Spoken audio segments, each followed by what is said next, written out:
ফাতেমা রাদিয়াল্লাহু আনহার বিয়ে হবে। ফাতেমা বসে বসে ঘরের মধ্যে কান্না করতেছিলেন। মা নাই ঘরে, কে তারে আর সান্ত্বনা দিবে? আল্লাহর নবীজি ধীরে ধীরে কন্যার পাশে যায় বসলেন। মেয়েকে ডাক দিয়ে বলেন, মা রে, তোমার মা আজ দুনিয়াতে বেঁচে নাই, থাকলে তিনি বড় আনন্দিত হতেন। বুঝেছি ফাতেমা, তুমি কেন কান্না করো? তুমি তো সারা জীবন আমার সঙ্গে থেকে দরিদ্রতা, অনাহার, অর্ধাহার অনেক কষ্ট করে তুমি আমার সঙ্গে চলেছ। শিয়াবে আবি তালিবি ক্ষুধার যন্ত্রণায় ফাতেমা তুমি পুষ্টিহীন হয়ে গেছো, দুর্বল হয়ে গেছো। ফাতেমা রে, আমি একজন বাবা, আল্লাহর নবী, তোমাকে ভালো কোনো খাবার খেতে দিই নাই। ফাতেমা, তারপরও তোমাকে এক গরিব ছেলে আলীর সঙ্গে বিবাহ দিচ্ছি। ফাতেমা রে, আমি ইচ্ছা করলে মক্কার মদিনার ধনী ধনী পরিবারের মধ্যে তোমাকে বিবাহ দিতে পারতাম, কিন্তু আলী নামক একজন দরিদ্র ব্যক্তির সঙ্গে তোমার সাথে বিবাহ দিচ্ছি রে ফাতেমা। বুঝছি, এই জন্য তোমার মন বেজার। ফাতেমা রে, মন খারাপ করো না। তোমার স্বামী পছন্দের ব্যাপারে আমি নবীর হাত না এখানে। তোমার স্বামী আলী হবে এটা আমি ফয়সালা করি নাই, এটা আল্লাহ রাব্বুল আলামিন আরশে মুআল্লাওয়ালা তিনি নিজে ফয়সালা করে তোমার স্বামীকে তিনি নিজে পছন্দ করেছেন। একবার জোরে বলা যাবে কি সুবহানাল্লাহ? এই পছন্দ আল্লাহর, আমার না।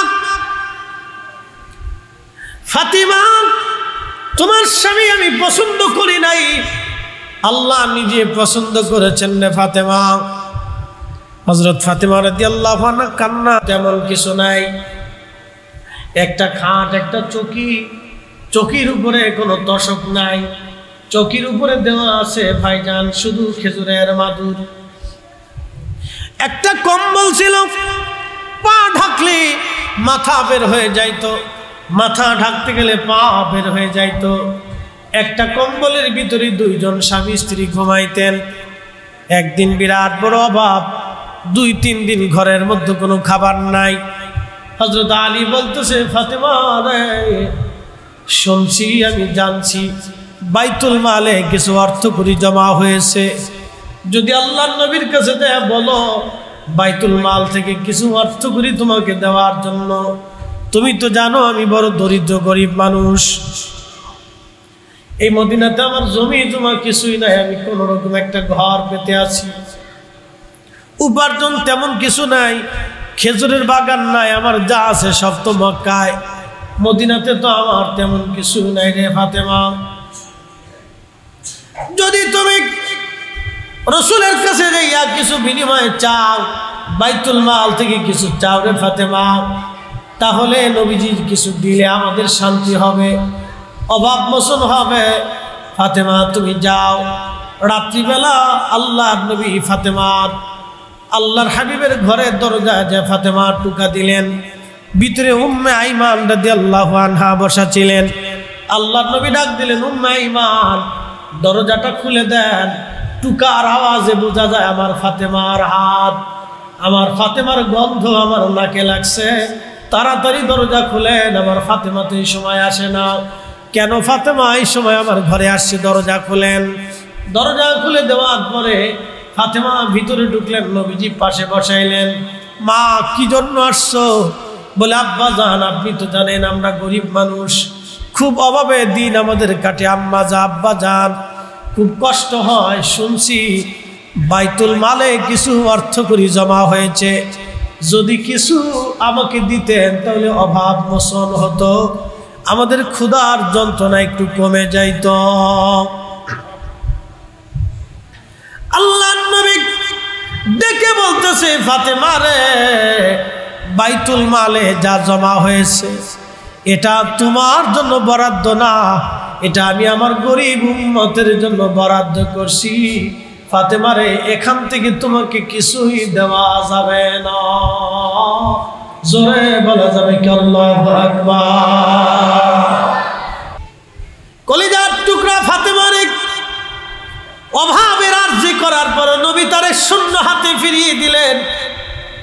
আল্লাহর নবীর ঘুম আসে না, একবার ডান পাশে মুসুর দেন, বাম পাশে মুসুর দেন, আবার ডানে আবার বামে। ফাতেমার বালিশ কি জানেননি? আমাদের আজ কত বালিশ হয়েছে, সোফা হয়েছে, তোশক হয়েছে। ফাতেমার বালিশ ছিল খেজুরের সুবলা দিয়ে বানানো। এই সুবলাগুলি ওই যে চামড়ার ভিতরে ভরে ফাতেমা রাদিয়াল্লাহু আনহার বালিশ বানানো হয়েছিল। এই বালিশ দিয়ে ফাতেমা সারা জীবন কাটায় দিয়েছেন। দামি সুন্দর তুলার কোনো বালিশ তার কোনোদিন নসিবে হয় নাই। সুবলার বালিশের ভিতরে তার মাথা কাটি ওইভাবে ফাতেমা ঘুমাই গেছে। নবীজি আজকে ঘুম আসে না, একবার ডানে একবার বামে, ঘুম আসে না। কলিজার টুকরা মেয়েটাকে আজকে শূন্য হাতে ফিরাই দিলেন, কিছুই তাকে দিলেন না। আল্লাহর নবীর ঘুম আসে না, কারণ কিছু তো তিনি দিতে পারতেছেন না আল্লাহর হুকুম ছাড়া। কারণ গরিব উম্মতের জন্য আজ বরাদ্দ হয়েছে। আমরা উম্মত হইছি, নবী চিনলাম না, উম্মত হইছি, নবী মানলাম না। আরে রাসূল আমার উম্মতের মায়ায় ফাতেমারে আজ মাহরুম করে দিলেন, কিছুই আজ দিলেন না। কঠিন দিন। রহমতের নবী রাহমাতুল লিল আলামিন এইভাবে একবার ডানে আবার বামে, ঘুম আর আসে না। আল্লাহ জিবরাইলকে পাঠাই দিয়েছে, যাও আমার বন্ধুর আজ কষ্ট হচ্ছে, আমার বন্ধুকে যা বলো ফাতেমাকে যে গনিমতের মাল দেয় নাই, ফাতেমার জন্য 2টা প্রস্তাব আমি আল্লাহর পক্ষ থেকে। যদি ফাতেমা চায় গনিমতের মাল নিতে পারে, আর যদি গনিমতের মাল না চায় তাহলে আমি আল্লাহ এশার নামাজের পরে তাকে 33 বার আলহামদুলিল্লাহ, 33 বার সুবহানাল্লাহ, 34 বার আল্লাহু আকবার আমি তারে দিলাম। প্রত্যেক এশার নামাজের পরে আমার আলী এবং ফাতেমা জনের তাসবিহখানা পড়ে। আমি আল্লাহ ওয়াদা করলাম তাদের ঘরের মধ্যে আমি আল্লাহ আর কোনো অভাব রাখবো না। একবার জোরে বলা যাবে কি মারহাবা। হযরতে ফাতেমার বাড়ি এসে দেখতেছি ঘরের মধ্যে কিছুই নাই, খাবার নাই, পানি নাই, কিচ্ছু নাই। ফাতেমার বাড়ি। আল্লাহর নবী খাটের উপরে বসলেন। নবীজি ডাক দেখে, ফাতেমা রাত্রিবেলা তোমার শূন্য হাতে ফিরেছি, মন বেজার করছো। বলে আব্বাজান গরিব উম্মতের জন্য বরাদ্দ করছেন, আমি আলহামদুলিল্লাহ বলে চলে আসছি, মনে কোনো দুঃখ নাই। নবীজি ডেকে বলতেছে, ফাতেমা রে, আমি তোমার আব্বাজান সারা রাত্র ঘুমাইতে পারি নাই, শূন্য হাতে তোমার ফেরত পাঠাইছি। আমি আল্লাহর ইচ্ছায় তোমাকে গরিব ছেলের সাথে বিবাহ দিয়েছি। ফাতেমা রে, আমার আল্লাহ আমার কাছে জিবরাইল পাঠাইয়া 2টা জিনিস তোমাকে দিয়েছে, যেটা তুমি পছন্দ করো তুমি আর আলী সেটাই নিবা। যদি গনিমতের মাল চাও, আল্লাহ বলেছেন আমার ফাতেমা আর আলী রে গনিমতের একটা অংশ দিয়ে দেন। আর যদি তার একটা তসবিহ আমি আল্লাহ দিয়ে দিলাম, সারা জীবন আলী আর ফাতেমার জন্য তসবিহখানা দিলাম। প্রত্যেক রাত্রি এশার নামাজের পরে ঘুমোতে যাওয়ার আগে তোমরা 33 বার আলহামদুলিল্লাহ সুবহানাল্লাহ, 34 বার আল্লাহু আকবার বলে তোমরা এশার নামাজের সালাতের পরে আমলটা করবা। ফাতেমা আর আলী রে, আল্লাহ তোমাদের কখনো অভাব রাখবে না। আল্লাহ নিজ হাতে তোমাদের অভাবগুলি মোচন করে রাখবে, রিজিকে আল্লাহ বরকত দিয়ে দিবে। তোমরা কোনটা চাও বলো, গনিমত চাও না তাসবিহ চাও? ফাতেমা বলেন, আব্বাজান গনিমতের মাল আপনি গরিব উম্মতের মাঝে বন্টন করে দেন, আর ওই তসবিহখানা আমাদেরকে আজকে দিয়ে যান। ওই তসবিহখানা নিলাম, গনিমতের মাল আমাদের লাগবে না, আমরা ক্ষুধা নিয়ে থাকবো, তবু ওই তসবিহ আমাদেরকে দিয়ে যান, ওটাতেই আমরা খুশি। জোরে বলেন সুবহানাল্লাহ। আম্মা জান খাদিজাতুল কুবরা রাদিয়াল্লাহু আনহা 40 বছরে আমার 25 বছরের নবীকে বিয়ে করেছিলেন। আম্মা জান খাদিজাতুল কুবরার গর্ভে আল্লাহ সন্তান দিয়েছিলেন। আমার নবী 4টি কন্যা সন্তান দিয়েছিলেন, 2টি ছেলে সন্তান আল্লাহ দিয়েছিলেন। তার কনিষ্ঠ কন্যার নাম হচ্ছে ফাতিমাতুজ জাহরা রাদিয়াল্লাহু আনহা। হযরত ফাতেমা ছিলেন কনিষ্ঠ, ফাতেমা রাদিয়াল্লাহু আনহা ছিলেন ছোট। আম্মা জান খাদিজাতুল কুবরা রাদিয়াল্লাহু আনহার ইন্তেকাল হয়ে গেল মক্কাতুল মুকাররমাতে।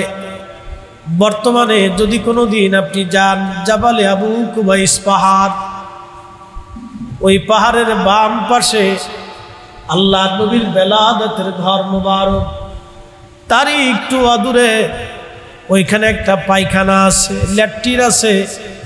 ওই ল্যাট্রিনটাই ছিল আবু জাহেলের বাড়ি। এই আবু জাহেলের বাড়ির পিছন দিক দিয়ে যদি আপনি হেঁটে হেঁটে আসেন, একটা এলাকা পাবেন, মসজিদ পাবেন, মসজিদে জিন। এই জিন মসজিদে জিন সাহাবীরা নামাজ পড়তো। এখনো জিনেরা এই মসজিদে নামাজ পড়তে আসে। একবার জোরে বলবেন কি মারহাবা। এখনো জিনেরা ওই মসজিদে নামাজ পড়ে। মসজিদে জিন থেকে যদি আপনি আরেকটু আগায় যান, তাহলে একটা গোরস্থান আপনি পাবেন। এই গোরস্থানের আগে নাম ছিল হাজুন। হাজুন গোরস্থান, বর্তমান নাম হলো জান্নাতুল মুআল্লা। এই হাজুন গোরস্থানে আম্মা জান খাদিজাতুল কুবরা রাদিয়াল্লাহু আনহার পবিত্র রওজা শরীফ, মাজার শরীফ, ওনাকে ওইখানে সমাহিত করা হয়েছে। এই হাজুন বর্তমান জান্নাতুল মুআল্লা, এটা প্রাচীন একটা গোরস্থান। লক্ষ লক্ষ মানুষ এই গোরস্থানে সমাহিত করা হয়েছে। এখানে আম্মা জান খাদিজাতুল কুবরাকে সমাহিত করা হলো। আম্মা জানের ইন্তেকালের পরে আমার নবীজির পরিচর্যা খেদমত আমাদের সাইয়্যিদাতুন নিসাই আহলিল জান্নাহ ফাতেমা রাদিয়াল্লাহু আনহা করতেন। কঠিন বিপদে নবীজির পাশে থাকতেন, কঠিন মুসিবতে ফাতেমা নবীজির পাশে থাকতেন। আল্লাহর নবী একদিন কাবা শরীফের সামনে যে নামাজ পড়তেছিলেন, আবু জাহেল, উতবা, সাইবা, মুগিরা মিটিং করে, কি আছো, উটের পচা বুড়ি নারী বুড়ি যদি মুহাম্মাদের গায়ের উপরে চাপাই দিতে পারো, এত টাকা স্বর্ণ মুদ্রা পুরস্কার দেওয়া হবে। একজন নিকৃষ্ট কাফের রাজি হয়ে গেল। সে যেখানে উট জবাই দিত, ওই নারী বুড়িগুলি ফেলে আসতো। ওই নারী বুড়িগুলি নিয়ে এসে আল্লাহর হাবিবের ঘাড় মুবারকের মধ্যে চাপায় দিল। চিন্তা করেন তো, ইসলাম কিন্তু এমনিতে আসে নাই, অনেক কষ্টের বিনিময়ে আজ ইসলাম এসেছে। সুন্দর মসজিদ হলো। আমার নবীজি নামাজের জন্য কাবা শরীফের সামনে নবী কষ্ট করেছিলেন। আজকে থেকে নিয়ত করব, আল্লাহ ওই নামাজ আর আমরা ছাড়ব না। আল্লাহ কবুল করুন, জোরে বলেন আমিন। আমার দিকে তাকান, কথা বুঝে যাবেন। আল্লাহ নবীজি সিজদার মধ্যে পড়ছেন, কাফেররা পচা নারী ভুড়িগুলি নবীজির ঘাড় মোবারকের উপর চাপাই দিছে। নবীজি উঠতেও পারে না, দমও ছাড়তে কষ্ট হচ্ছে, বিরাট দুর্গন্ধ। আবু জাহেল হাসতেছিল, উতবা হাসতেছিল, মুগিরা হাসতেছিল, আবু লাহাব হাসতেছিল, উতবা হাসতেছিল, সাইবা হাসতেছিল। এই বড় বড় নেতৃস্থানীয় নেতা, সম্রাট, সর্দার কাফেররা বসা, অন্য কেউ নারী বুড়ি সরাইতে সাহস করে না। একজনে দৌড়াইয়া ফাতেমা রাদিয়াল্লাহু আনহাকে কত খবর দিছে, ফাতেমা রে, তোমার বাবারে আজ বিরাট বড় কষ্ট দিচ্ছে। সে নামাজ পড়তেছিল কাবাতে, আর কাফেররা উটের পচা নারী বুড়িগুলি এনে তোমার আব্বাজানের ঘাড়ের উপরে চাপিয়ে দিয়েছে।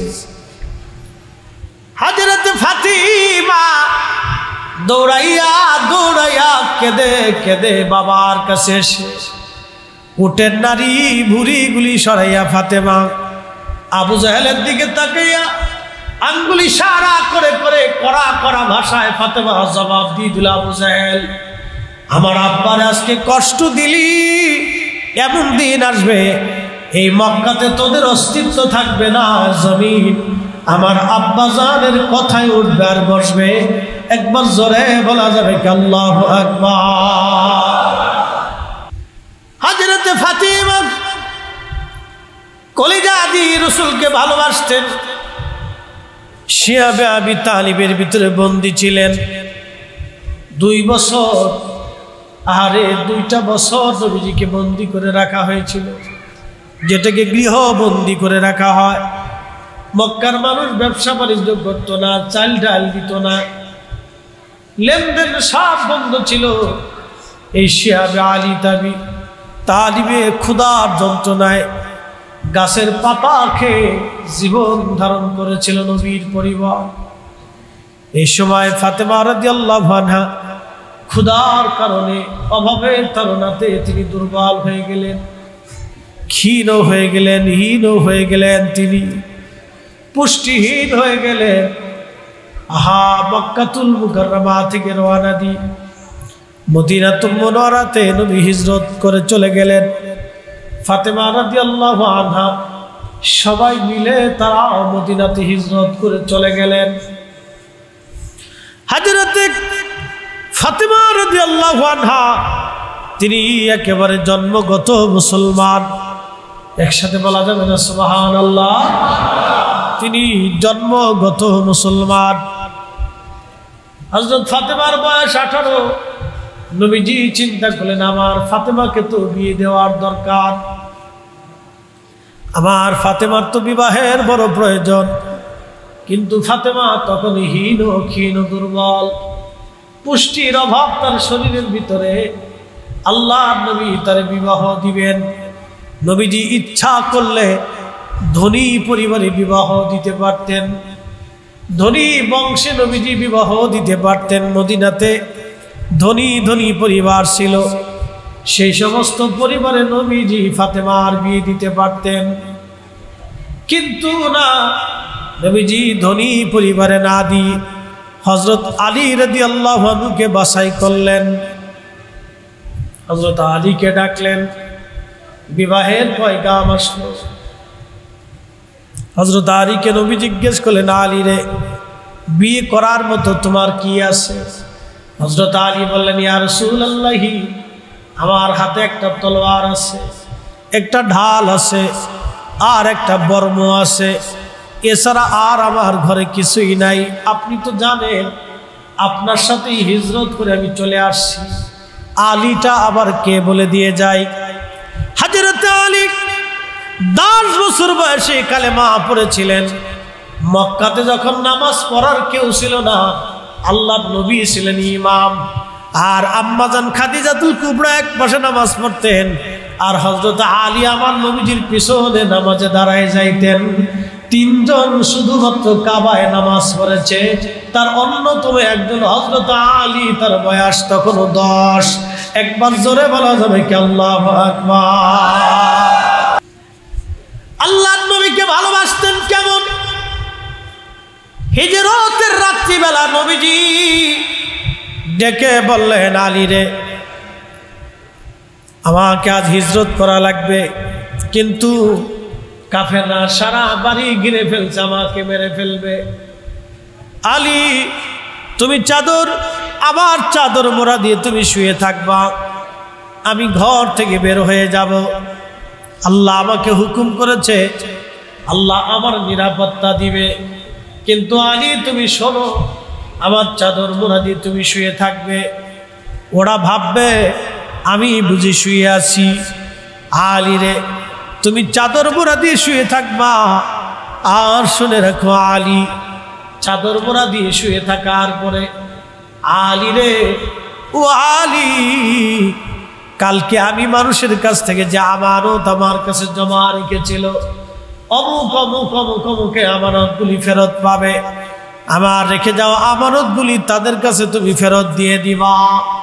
একবার জোরে বলা যাবে সুবহানাল্লাহ। সঠিক শরীর মুসলমান। আল্লাহর নবীজি ডেকে বলেন, আলী, আমার আমানতগুলি মানুষ আমার কাছে জমা রেখেছিল বিশ্বাস করে, ওদের অত্যাচারে আমি চলে যাচ্ছি, যে মানুষরা আমার কাছে আমানত দিয়েছিল তারাই আমার আজ অত্যাচার করতেছে। আলী রে, আমার এই মালগুলি তাদেরকে তুমি কাল ফেরত দিয়ে দিবা, আর আমি চলে যাওয়ার পরে আলী তুমি হিজরত করে মদিনাতে চলে আসবা।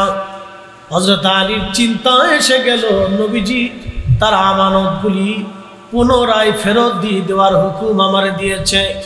আবার রসুল বলেছেন আমি হিজরত করে মদিনাতে যাব। আল্লাহ রসুলের কথা বাস্তবায়ন না হওয়া পর্যন্ত আমার মউত আল্লাহ দেবে না। একবার জোরে বলা যাবে কি মারহাবা।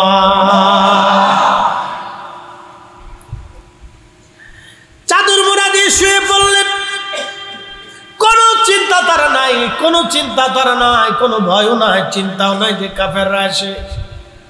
নবী মনে করে আলীর শরীরে বর্ষা নিক্ষেপ করবে, কোনো ভয় নাই, কোনো চিন্তা না করি হযরত আলী রাদিয়াল্লাহু আনহু চাদরের নিচে শুয়ে পড়লেন। কতটুকু নবীকে ভালোবাসলে, বিশ্বাস করলে হযরত আলী এইভাবে চাদরের নিচে চলে যেতে পারেন। তিনি আলী, তিনি আলী, তিনি আলী।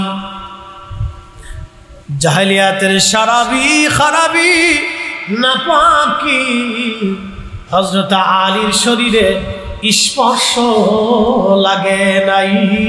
তিনি আহলে বাইতে রাসূল, আমার আল্লাহ তারে পবিত্র ঘোষণা করেছেন, পবিত্র ঘোষণা করেছেন। একবার জোরে বলা যাবে কি মারহাবা। আল্লাহর নবীজি ডাক দিয়ে বলেন, আলী রে, তুমি গরিব মানুষ, তোমার তো কিছুই নাই, আমার ফাতেমারে তোমার সঙ্গে বিয়ে দিব রে আলী। তুমি এই বর্মটা বিক্রি করে নিয়ে আসো, বর্মটা বিক্রি করে এনে আমার ফাতেমার দিলমোহর তুমি দিয়ে দাও, আর বিবাহের জন্য কিছু সামগ্রী তুমি কিনে নিয়ে আসো। আমাদের দেশে একটা বিবাহ মানে লক্ষ লক্ষ টাকা খরচ হয়, কিন্তু আল্লাহ কর্তৃক দুইজন পবিত্র ব্যক্তির বিবাহ আজ হবে। একজনের নাম আলী আর একজনের নাম ফাতেমা। একজনের লকব হলো সাইয়্যিদাতুন নিসাই আহলিল জান্নাহ, ফাতেমা জান্নাতি মহিলাদের সর্দারিনী। আজকে তার বিবাহ হবে একজন গরিব স্বামী আলীর সঙ্গে, আজ বিয়ে হবে। এ যুবকরা ভালো করে শুনেন, আমাদের দেশের ছেলেরা, আমাদের দেশের মানুষেরা বিবাহ করার আগে শ্বশুর বাড়ি কি পরিমাণে সম্পদ আছে এটা দেখে। মেয়ে বিবাহ দেওয়ার আগে চিন্তা করে ছেলে কি করে, কত বড় তার পয়সা করি আছে, কি পরিমাণে সে ধনী কিনা, ওটা গাঁজা খায় না বাবা খায় না ইয়াবা খায়, না ওটা চোর না বাটপার না চরিত্রহীন, এটা আমাদের দেশের মানুষ দেখে না। ছেলে যদি চরিত্রবান হয়, দায়িত্বশীল হয়, নেশাখোর না হয়, ভদ্র হয়, নামাজি হয়, দরিদ্র হলেও তার সঙ্গে মেয়ের বিবাহ দিয়ে দেন, ও ছেলে মেয়ে সারা জীবন সুখে থাকবে। আর হাজার হাজার কোটি টাকার মালিক যদি হয়, বাজান ছেলে যদি চরিত্রহীন এবং নেশাখোর হয়, ওই ছেলের সাথে মেয়ে বিবাহ দিলে সারা জীবন কষ্ট করতে করতে জীবন বৃথা হয়ে যাবে। কথা বলেন ঠিক কিনা? আমার নবী কি ইচ্ছা করলে মদিনার সবচেয়ে বড় ধনীর সাথে বিয়ে দিতে পারতেন না? তো আলীর সাথে কেন দিলেন জানেন? 10 বছর থেকে নবীজি তাকে ট্রেনিং দিয়ে বড় করছে। কয় বছর থেকে? 10 বছর থেকে নামাজের ট্রেনিং দিছে কাবাতে। যখন কেউ নামাজি নাই তখন আলী, নবীজি এবং হযরত আম্মা জান খাদিজা। কিন্তু গরিব, কিচ্ছু নেই, আছে শুধু একটা বর্ম। বাজারে নিয়ে গেছে, দাম জিজ্ঞেস করলো, লোকেরা কয় 3 টাকা। কয় টাকা?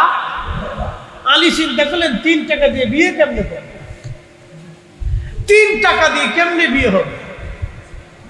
আর আমাদের দেশে দেনমোহরই 12 লাখ টাকা, 15 লাখ টাকা, 20 লাখ টাকা। ফুলাফান ভুরি হয়ে যাবে তো বিয়ে করতে পারবে। আর নানান কিচ্ছা কাহিনী। মাশাআল্লাহ। কে আসছে আজকের প্রধান অতিথি? উদ্বোধক মহোদয়, মাশাআল্লাহ, যেন কামাল উদ্দিন শিকদার সাহেব। সকলে মারহাবা। আমাদের মেহমানরা আস্তে আস্তে আসবে ইনশাআল্লাহ। সবাই সুস্বাগতম। আল্লাহ হায়াতে তয়্যিবা নসিব করুক, আমিন। সালাতুন ইয়া রাসূলুল্লাহ,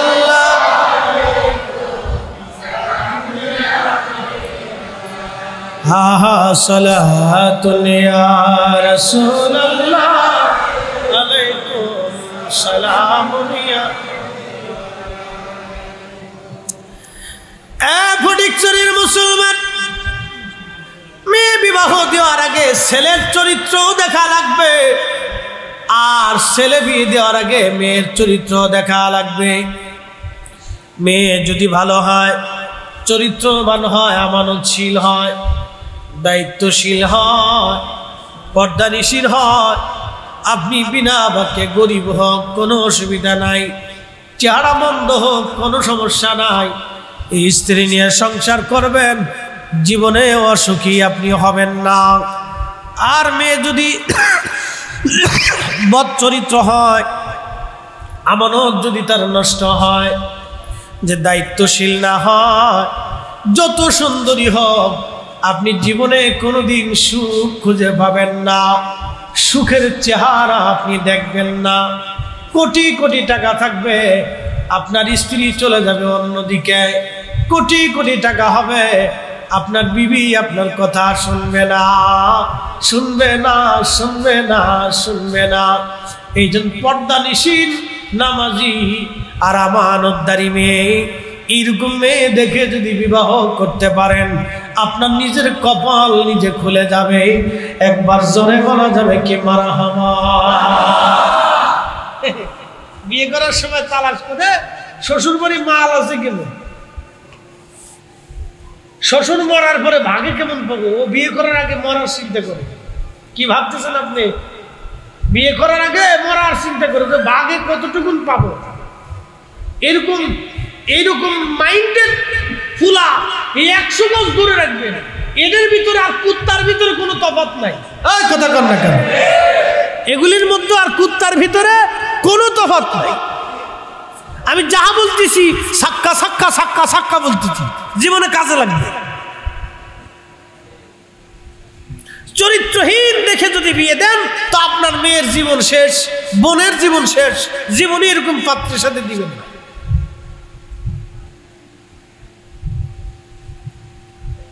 প্রিয় হাজিরিন, হযরত আলী রাদিয়াল্লাহু আনহু মন বেজার করে বর্মণি ফিরে আসতেছেন। 3 টাকা দিয়ে বিয়ে কিভাবে হবে? তাও কার বিয়ে? সাইয়্যিদাতুন নিসা আহলিল জান্নাহ, খাতুনে জান্নাত, তার সাথে বিয়ে হবে আজ আলীর। বিয়ে করার মতো সামগ্রী তার কাছে নাই। আর আমার দেশের কত ফাতেমা টিকটক করে বেড়ায়, হায় হায়, ফাতেমা একদিকে, ফাতেমার অন্য আর একদিকে।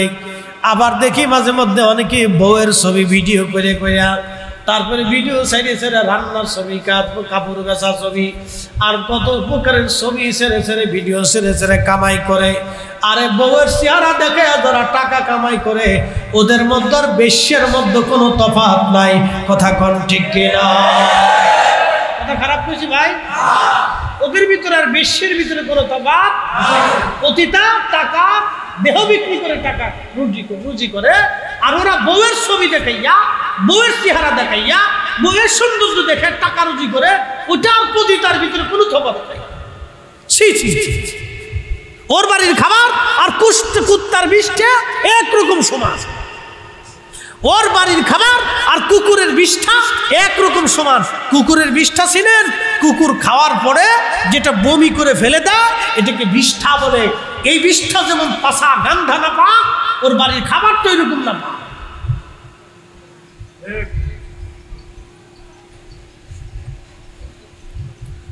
প্রিয় মুসলমান, কথাগুলি ভালো করে শুনে যাবেন।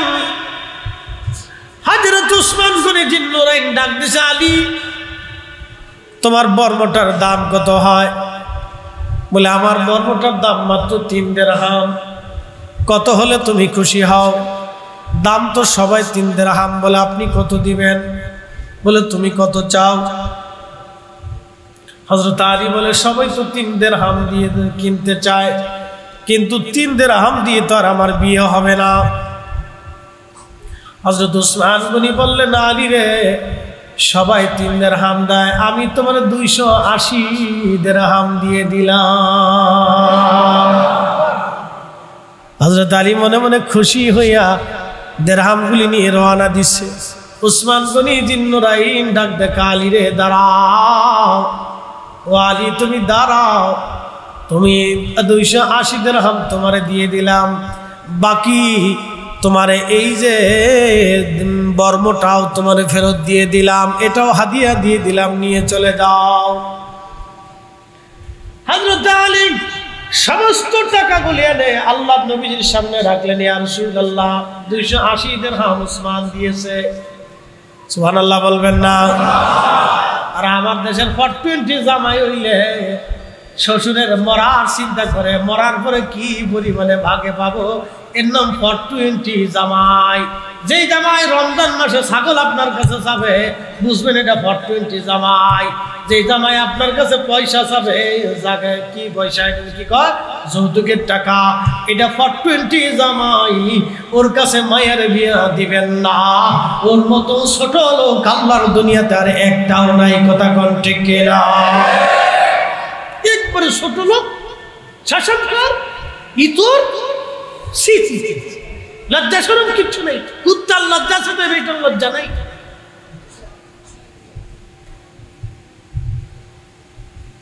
মানুষের একটু লজ্জা শরম থাকার কথা।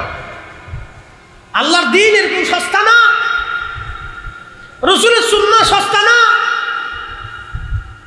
বেহেশত সস্তা না। ইসলাম ও মুসলমান হতে হবে, মুসলিম হতে হবে, মুসলিম মুসলিম হতে হবে মুসলিমের মতো।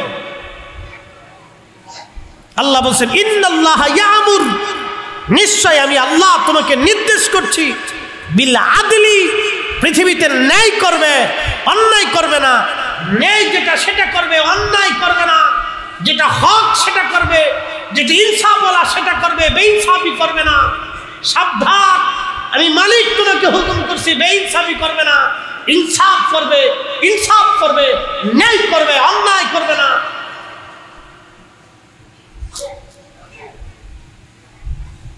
বলে হেসান, তোমরা মানুষকে দয়া করবে, বা ইতাইদিল কুরবা, নিকট আত্মীয় স্বজনদের সাথে সুসম্পর্ক রাখবে, তারা গরিব দরিদ্র হলে তাদেরকে সাহায্য করবে।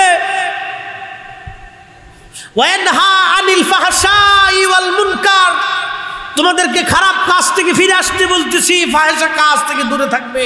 অযথা বকা ঝকা, হাবি জাবি, পোষা গলা, দুনিয়াবি কুখাইশ, এই সমস্ত বেহায়া বাজে জিনিস থেকে দূরে থাকবে।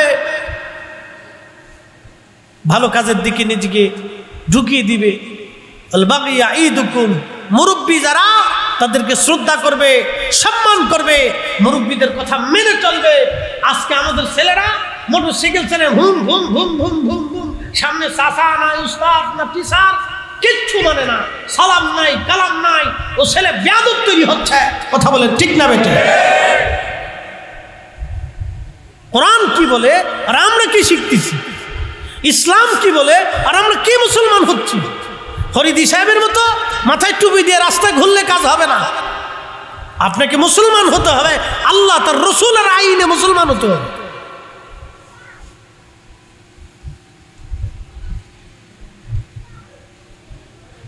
আমরা মুরব্বীদেরকে সম্মান করি না। মুরব্বী যদি রিক্সাওয়ালা হয়, দিন মজুর হয়, তাকে সম্মান আপনি করবেন। আজকে একটা কথা বলি, জবাব দিবেন। একজন লোক সারাদিন পরিশ্রম করে মাঠে ঘাটে 500 টাকা রুজি করে, রিক্সা চালায় 500 টাকা রুজি করে। শ্রমিক সারাদিন পরিশ্রম করে 500 টাকা মাইনে পায়। আচ্ছা আপনি বলেন তো, এই লোকটার পয়সা সব হালাল, তার মাথার ঘাম পায়ে ফেলানো 500 টাকা। আর একজন অন্যের সম্পদ মেরে দিয়ে, দুর্নীতি করে কোটি কোটি টাকা মেরে দিয়ে, এই লোকটা আজকে সমাজের বিরাট প্রতাপশালী হয়ে গেল। তারে বিরাট বড় সম্মান আপনি দিলেন, কিন্তু রিক্সাওয়ালার আপনি সম্মান দিলেন না। যে সম্মান পাওয়ার যোগ্য তাকে সম্মান দেন নাই। যেই লোকটা চোর তারে আপনি সম্মান দিয়েছেন। রিক্সাওয়ালা তো চুরি করে নাই, শ্রমিক দিনমজুর তো চুরি করে নাই, মাথার ঘাম পায়ে ফেলে 500 টাকা রুজি করেছে, তাকে সম্মান করা উচিত আগে। ওই চোরকে সম্মান করলে আরো চোর দেশে হবে। কিন্তু হালাল রুটি রুজি উপার্জনকারী ব্যক্তিকে যদি সম্মান করেন তাহলে আমার দেশে হালাল রুটি রুজির লোক বেড়ে যাবে। কথা বলেন ঠিক কিনা? আমাদের ডিসি অফিসে এই কৃষক গরিব মানুষ গেলে ডিসি সাহেব মূল্যায়ন করে না, কিন্তু চোর একটা গেলে ঠিকই দাঁড়ায় সামনে থেকে সার মাল দিবে তো ওটা পাগল হয়ে যায়। কি কথা কন না কেন? উচিত কথাই তো মাই বাজার গরম বাতি বিলাই বাজার। আরে আমার দেশের কৃষক এই লোকে যদি মাঠে না খাটতেন আমার মুখে এত ভালো ভাত আসতো না, এত সবজি তরকারি আসতো না। এই বেটা সারাদিন পরিশ্রম করে এগুলি করে, এগুলি উৎপাদিত হয়, আমরা এগুলি খেয়ে বেঁচে থাকি, ভালো ভালো জিনিস আমরা খাই। তো আমার দেশের কৃষকরা আগে ডিসি অফিস, টিওন অফিস, সরকারি অফিসে তাকে সম্মান করা উচিত আগে। কথা ঠিক কিনা? এই বেলায় নাই, সব উল্টে হয়ে গেছে।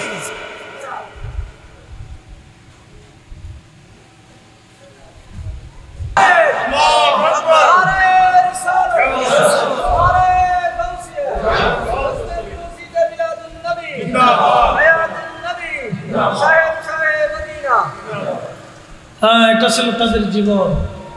এই জন্য আল্লাহ জান্নাতের উচ্চ মাকাম তাদেরকে দিয়েছে। তাদের গর্ভে আল্লাহ সংসারে 3টা ছেলে দিয়েছেন, হাসান, হুসাইন, মহসিন। মহসিন রাদিয়াল্লাহু আনহু ছোটকালে মারা গিয়েছিলেন। হাসান হুসাইন জিন্দা ছিলেন, তাদেরকে নবী কোলে করে তাদের সুঘ্রাণ নিতেন, বলতে আমার হাসান হুসাইনের ভিতর থেকে জান্নাতের খুশবু আসে। হ্যাঁ, আসতে বলেন কেন? জোরে বলেন। হাসান হুসাইনের শরীর থেকে কিসের খুশবু আসে? জান্নাতের খুশবু আসে, জান্নাতের বেহেশতের খুশবু আসে। নবী কোলে নিলে তাদের শরীর শুকতেন যে আমার হাসান হুসাইন থেকে বেহেশতের ঘ্রাণ আসে। কোলে নিলে শুকতেন, ঘাড়ে নিয়ে চড়তেন। তারা আল্লাহর নবীর এত প্রিয় ছিলেন, আল্লাহর নবী একদিন সেজদার মধ্যে, মুস্তাদরাক হাকিমের হাদিস, সেজদার মধ্যে হাসান হুসাইন তোনারা ছোট দৌড়ায় দৌড়াইয়া মসজিদে নববীর ভিতরে এসে নবীজির ঘাড় মোবারকের উপর চড়ে কানের মধ্যে ফা লাগে চুল টেনে বসে দিচ্ছে। আল্লাহর নবী সেজদা থেকে আর উঠে না। সাহাবায়ে কেরাম মনে করছে নবী বুঝি দুনিয়াতে নাই, এত বড় লম্বা সেজদা। তারা যে 2 জন বসে রয়েছে নামেও না। আচ্ছা বলেন তো, প্রেসিডেন্টের নাতি কি প্রেসিডেন্ট চিনে? প্রধানমন্ত্রীর নাতি কি প্রধানমন্ত্রী চিনে? পীর সাহেবের নাতি কি পীর সাহেব চিনে? জীবনেও না, ও চিনে না। নাতি লাভ দিয়ে ঘাড়ের উপর চড়বে, কোলের মধ্যে আসবে, স্বাধীনতা, বিরাট সুযোগ, বিরাট পাওয়ার নাতি। তো মনোযোগ দেন, আল্লাহর হাবিব ওইভাবে সেজদার মধ্যে কেউ মোর ভাবতেছে বুঝি ওহী নাজিল হচ্ছে। তো সালাম ফেরানোর পরে সাহাবে আজমাইন বলেন, ইয়া রাসূলুল্লাহ, এত বড় লম্বা সেজদা জীবনে তো দেখি নাই। নবীজি বললেন, সাহাবীরা রে, আমার হাসান আর হুসাইন 2 জন এসে আমার ঘাড়ের মধ্যে চড়ে বসেছে, নামে না। আমি উঠলে ওরা পড়ে যাবে, ব্যথা পাবে, আর আমি নবী চাই না ওরা কষ্ট পাক। ওরা কষ্ট পাইলে আমি ব্যথা পাই, ওরা কষ্ট পাইলে আমার কষ্ট হয়।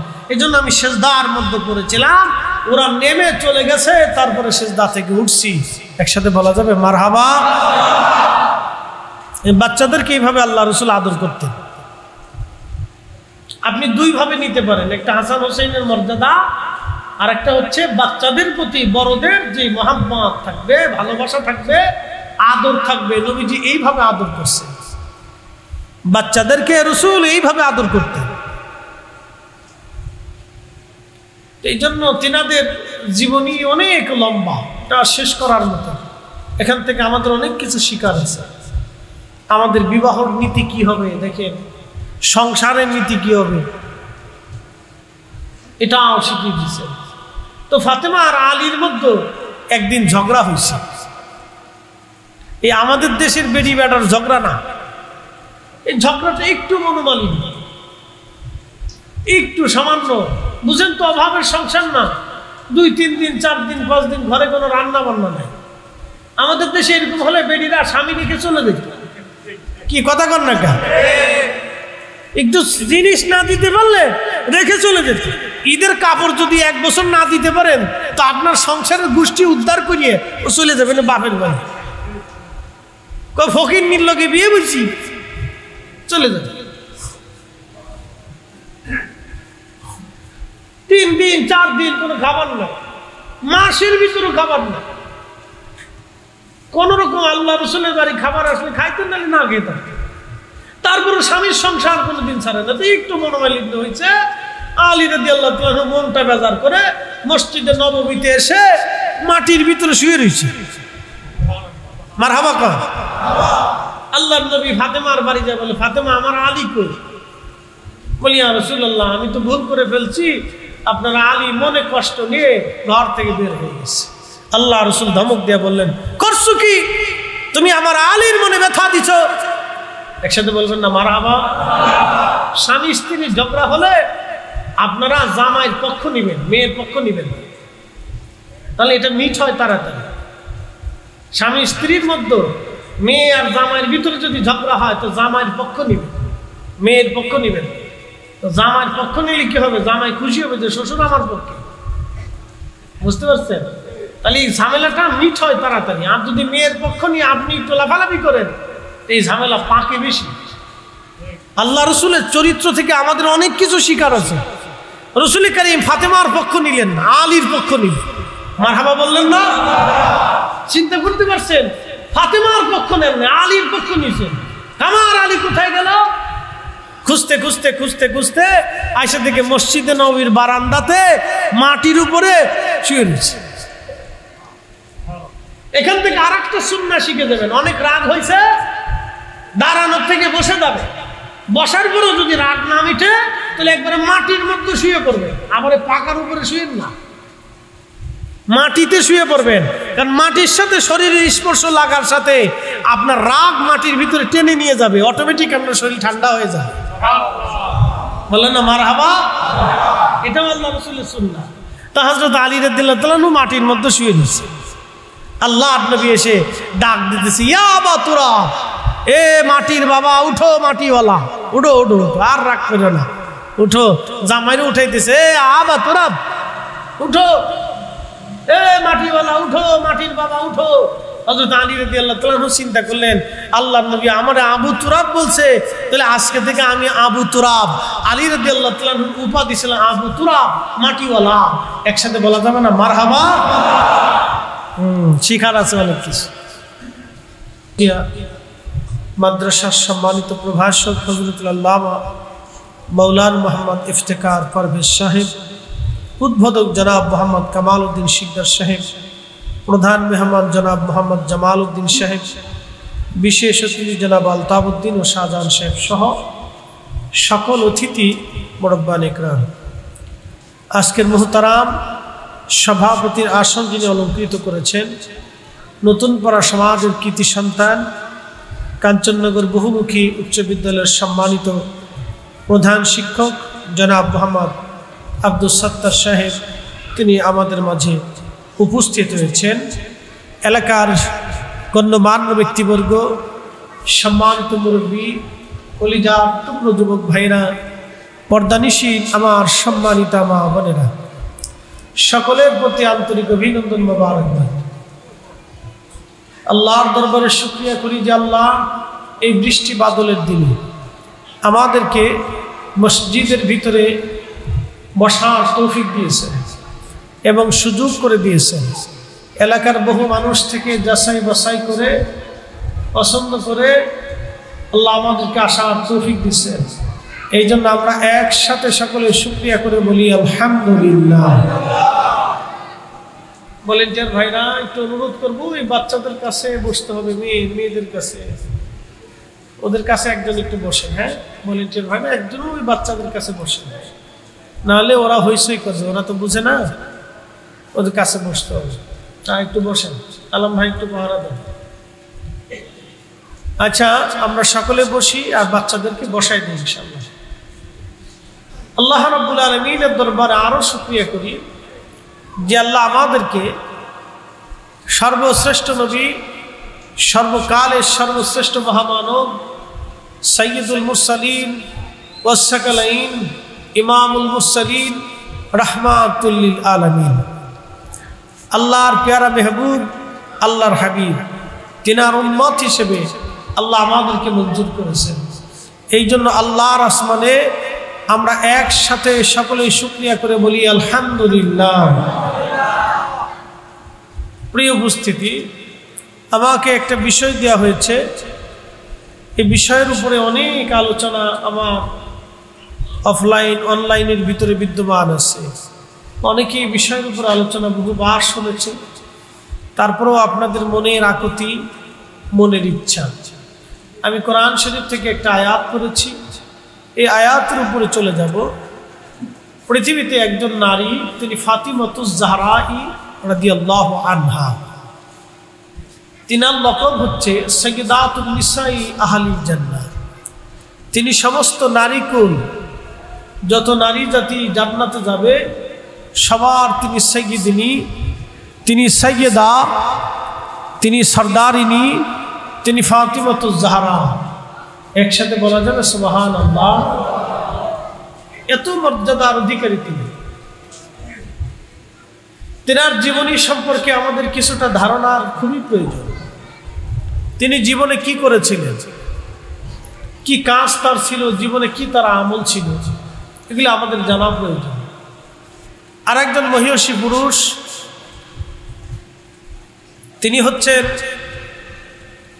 আলী কাররামাল্লাহু ওয়াজহু রাদিয়াল্লাহু আনহু, খলিফাতুল মুসলিমিন, আমিরুল মুমিনিন। ইসলামের 4 খলিফার এক খলিফা। তিনি ছিলেন হযরত ফাতেমাতুজ জাহরা রাদিয়াল্লাহু আনহার স্বামী।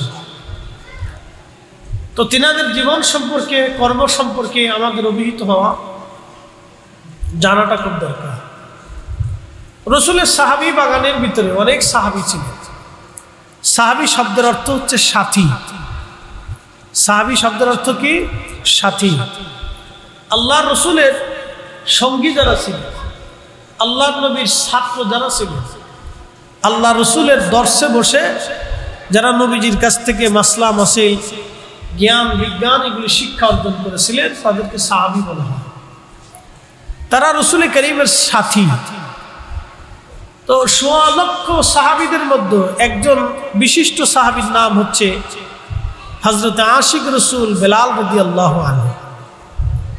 তো আপনারা তার জীবনীও শুনতে চাইছেন। আসলে 3 জনের জীবনী বলতে বলতে অনেক সময়ের দরকার, তারপরেও যতটুকু সুযোগ হয় আমার এই অল্প সময়ের ভিতরে আমি বলার চেষ্টা করব। যেহেতু আমি একটা নির্দিষ্ট টাইম নিয়ে এখানে আসছি, সময়ের স্বল্পতা, তো বৃষ্টি আকাশের এই আবহাওয়ার প্রতিকূলে থাকার কারণে আরেকটু সমস্যা, অনুকূলে নাই। বৃষ্টি পড়তেছে তো পড়তেছে, এটা থামে না। যা হোক, বৃষ্টিটাও আল্লাহর রহমত, আল্লাহর ইচ্ছা এটা আসছে, এটা আমাদের কারো শক্তি নাই। কথা ঠিক কিনা? এটা নিয়ে যাওয়ারও শক্তি নাই, নামানোরও শক্তি আমাদের নেই। আল্লাহ দয়া করে দিছে, আমরা একসাথে শুকরিয়া করে বলি আলহামদুলিল্লাহ। আল্লাহ যদি দিয়ে খুশি হয় তাহলে আমরা পাইয়ে খুশি। কথা ঠিক কিনা? তো মনোযোগ দিয়ে, 2 জন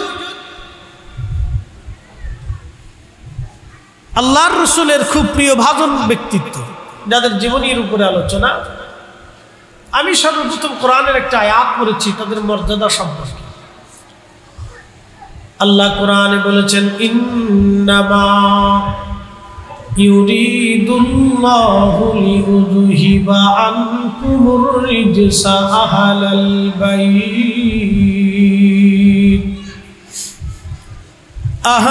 বাইতি ওয়া ইউতাহহিরাকুম তাতহীরা।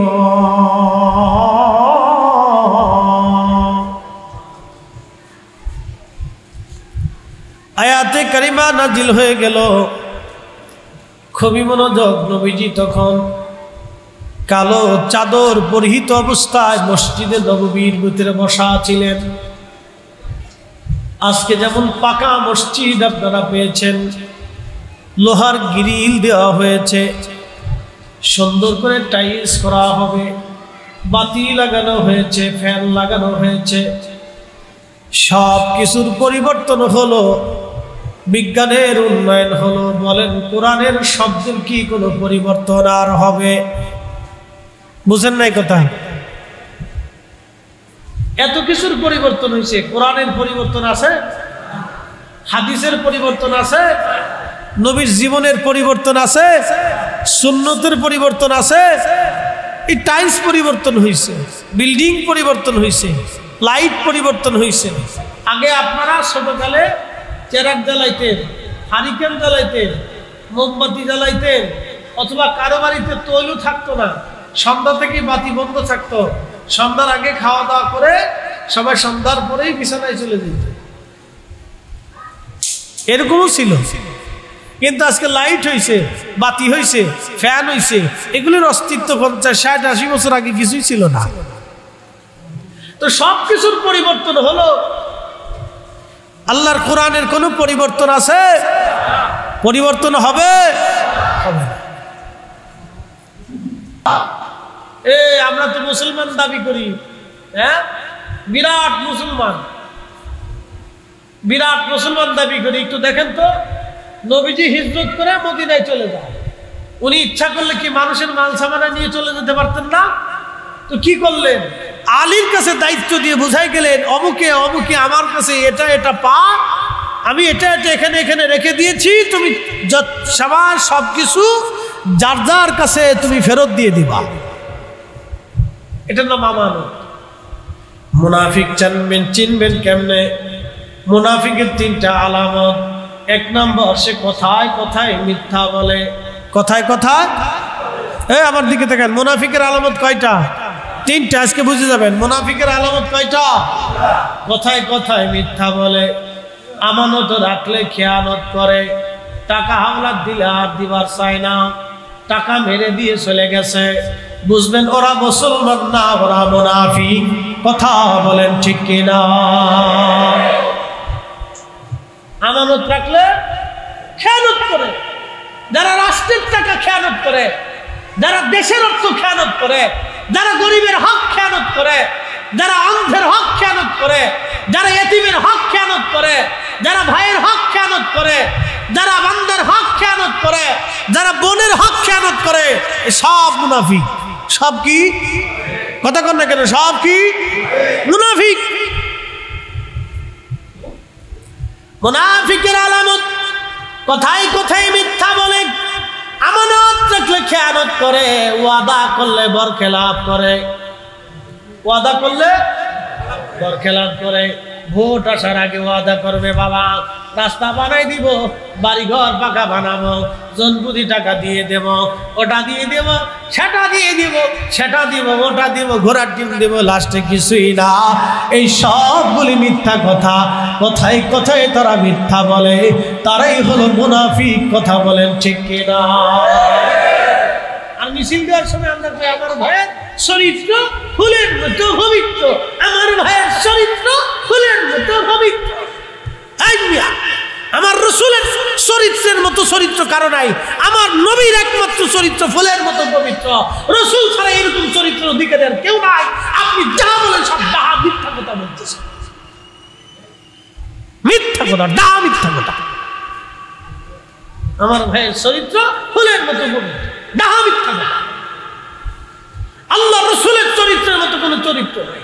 নবীর চরিত্র একমাত্র ফুলের মতো পবিত্র ছিল, সুঘ্রাণময় ছিল, কোনো দাগ ছিল না, কালিমা ছিল না, কোনো আইব ছিল না, ত্রুটি ছিল না, খাতা ছিল না, বিচ্যুতি ছিল না। কথা বলেন ঠিক না? তাম পৃথিবী উল্টাইলেও রসুলের চরিত্রের মতো কোনো মানুষ পাবে? কথা কন না কেন? পাবে? 500 টাকা পাইয়ে পকেটে ঢুকাইয়ে মিছিল মেটতেছে, আমার ভাইয়ের চরিত্র ফুলের মতো পবিত্র। এই মিথ্যা স্লোগান আর দিবেন না, ডাহা মিথ্যা স্লোগান।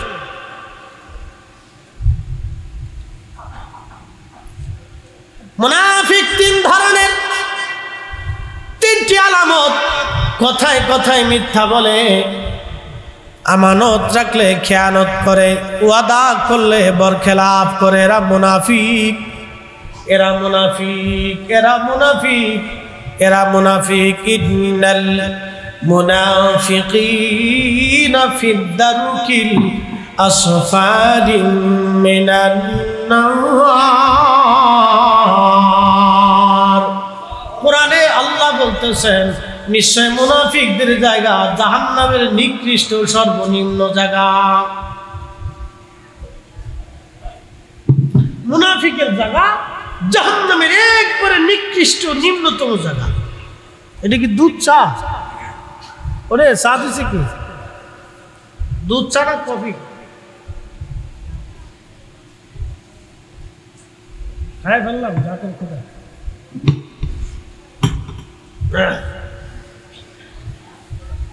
তাহলে এবার বুঝেন মুসলমান দেশে কয়জন আছে তালাশ করে খুঁজেন, হারিকেন ধরে খুঁজেন মুসলমান কয়জন আছে। কথায় কথায় মিথ্যা বলে, আমানত রাখলে খেয়ানত করে, আর ওয়াদা করলে বরখেলাপ করে। এবার মুসলমান তালাশ করে, এই সূত্র দিয়ে মুসলমান খুঁজেন, পাবেন না, খুব কম।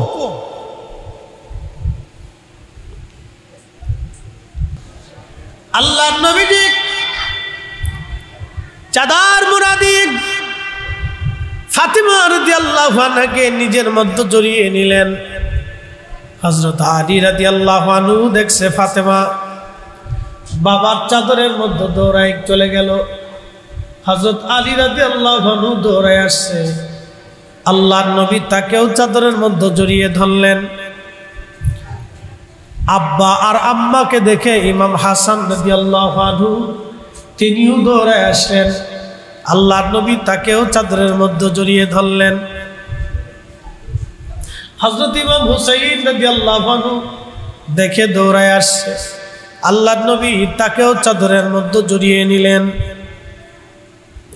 জড়িয়ে ধরে নবীজি বলতেছিলেন, আল্লাহুম্মা হাউলাই আহলি, আল্লাহ এরা আমার আহল, আল্লাহ এরা আমার আহল, আল্লাহ এরা আমার বংশধর। একজন আলী, একজন ফাতেমা, একজন হাসান, একজন হুসাইন, এই চারজনকে নবীজি চাদরের মধ্যে জড়িয়ে ধরে আল্লাহকে বললেন, আল্লাহুম্মা হাউলাই আহলি, আল্লাহ এরা আমার বংশধর, এরা আমার বংশধর। একবার জোরে বলা যাবে কি সুবহানাল্লাহ?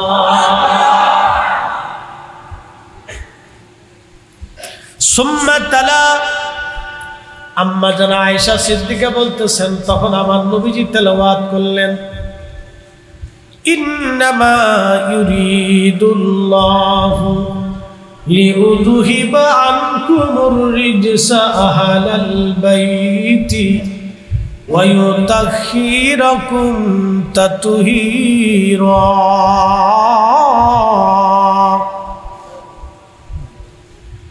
কোরআন শরীফে আমার রব তিনি বলতেছেন, হাবিব আমি আল্লাহ আপনার আহলে বায়াতকে, আপনার বংশধরদেরকে আমি আল্লাহ পবিত্র বানাই দিয়ে দিলাম। পাক ও সাফ পবিত্র বানাই দিলাম। পৃথিবীতে 5 জন জুনুবি হালতে মসজিদে নববীতে যেতে পারতেন। একজন আল্লাহর নবী, আপনি ওযু ছাড়া মসজিদে নববীতে যেতে পারবেন না। আল্লাহর নবী যেতে পারতেন, ফাতেমা যেতে পারতেন, হাসান হুসাইন যেতে পারতেন, আলী রাদিয়াল্লাহু আনহু যেতে পারতেন। এই 5 জন ছাড়া মসজিদে নববীতে নাপাক হালতে কেউ যেতে পারত না, কারো অনুমতি ছিল না। এই 5 জন আল্লাহ কর্তৃক পবিত্র। একবার জোরে বলা যাবে কি মারহাবা?